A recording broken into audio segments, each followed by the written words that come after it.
If you activate this dimension of energy, other dimensions of life will open up. One thing is, are you ready for those dimensions? Kundalini yoga in its essence is the most dangerous form of yoga. I'm saying dangerous because it's the most potent also. If you have to jump into an abyss, you should be insane or you should have enormous trust in somebody.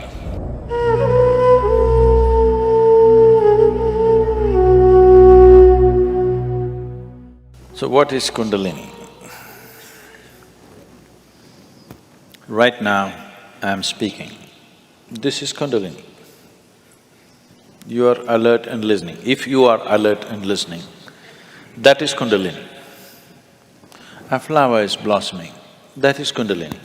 A dog is barking, that is also Kundalini. Or in other words, the fundamental life force in the existence, we call it Kundalini. Now, within the system, within the human system, if you look at this as a kind of a life package, it's a piece of life. This piece of life is packed in a certain way with layers of this energy. One dimension of energy comes alive immediately because that is necessary for your survival process. The other dimensions of energy will not come alive unless you do something about it. Unless you're aware of it and activate it in a certain way, they do not come into existence. They remain dormant. The dormant energy is way bigger than the energy that is in use right now. To take care of your survival process, to live a physical life completely, to live a complete physical and intellectual life, you need to activate only about 21 of your chakras. Out of this 114, if about 21 of them are on, you will live a complete life. You will not feel any inadequacy. You will live a complete physical life. There'll be no problem with your life. You will think you're a great success, but you are only 21. That is less than 21% out of 114. Less than 20%.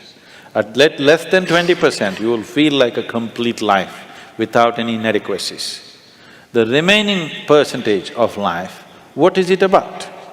It is not even needed if your intention is just to live well.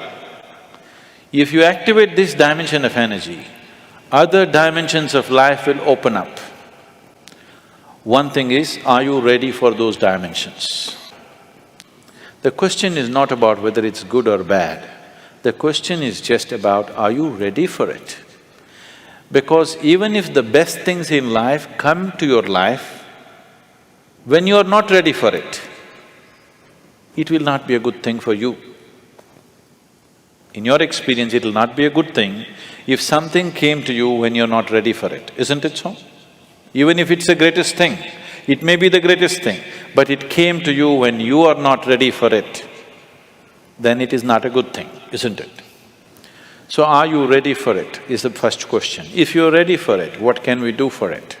What can we do to activate?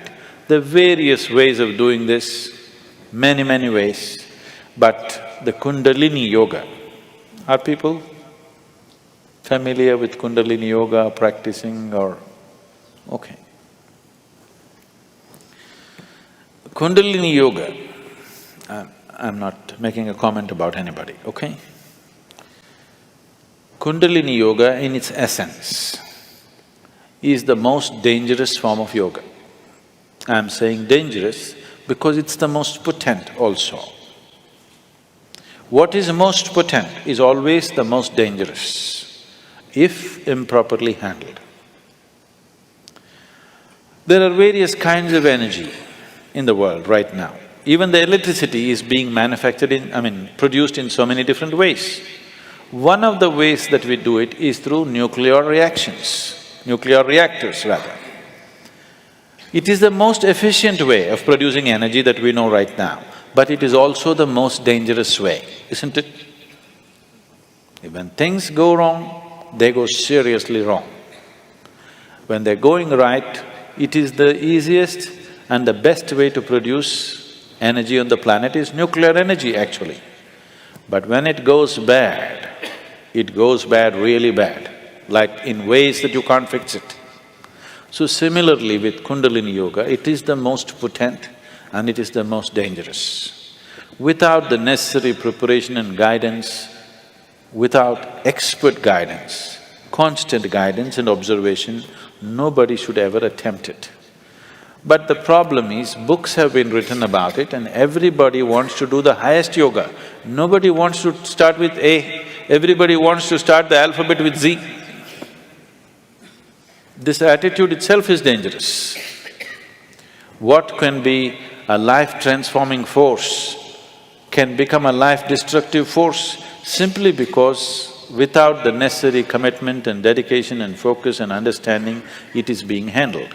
Anyway, about rising the Kundalini. If the Kundalini rises, the dimensions of your life will change so rapidly that you must be willing to make the outside adjustments equally quick.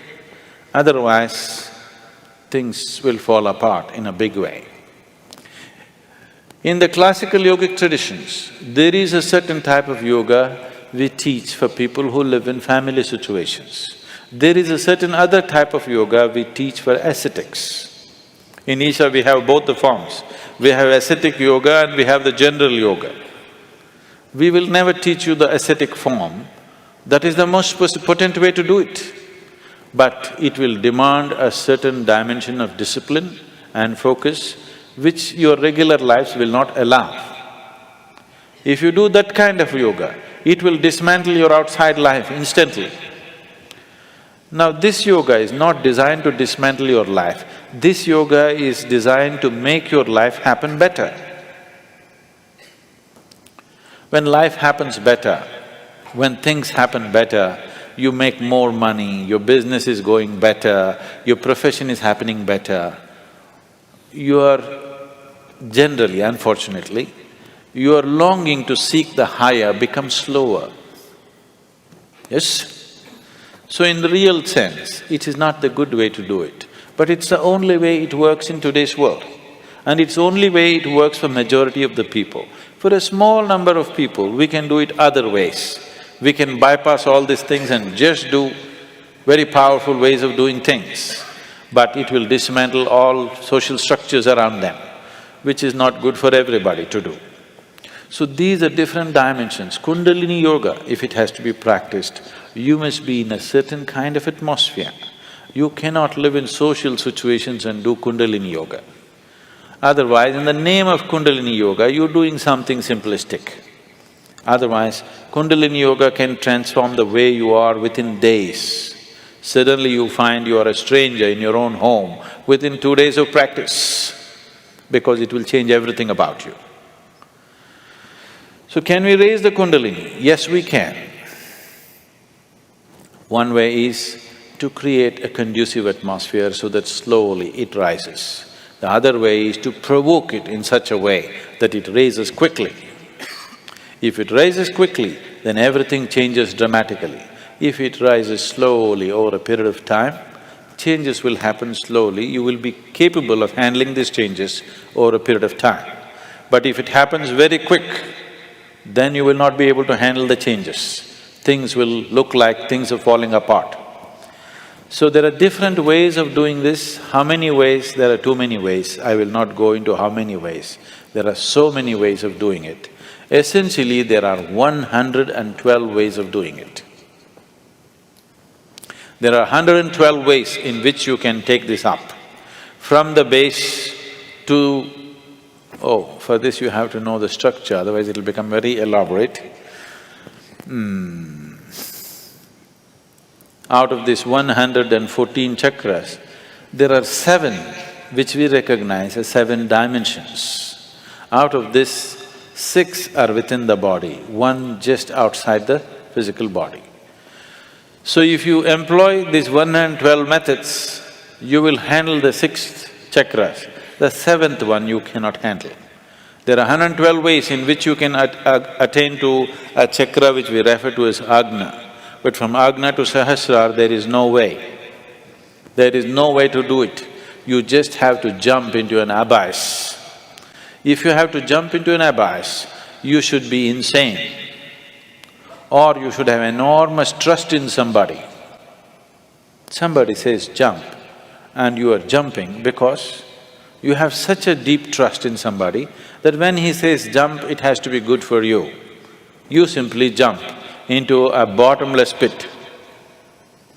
So, the journey from the Mooladhara to Agna, there are 112 ways to get there. But from there to there is no way. It is just one jump that can happen in trust, in devotion or in madness. Choice is yours.